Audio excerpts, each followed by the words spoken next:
There was once a woman who had lost everything. Her home, her job, her family. She had been beaten up, had lost her husband, and all she had left was a small room with a small bed. And a small cat who thought she was her daughter.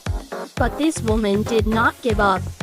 She decided that she would not be beaten down by the things that happened to her.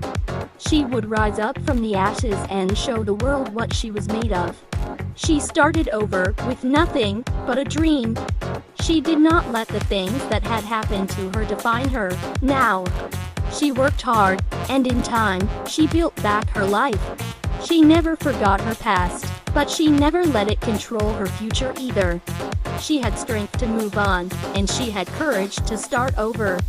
She knew that she was worth so much more than the things that had happened to her. And she used that knowledge to fuel her actions.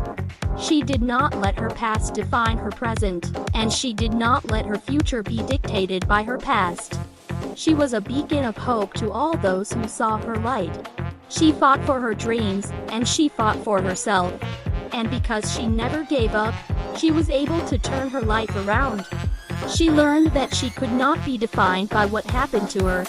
She learned that she was the one who could control her fate. And so she did. She fought, she started over, and she moved on with her life. And so, she showed the world that she was never truly defeated. She was only stronger because she had love for herself.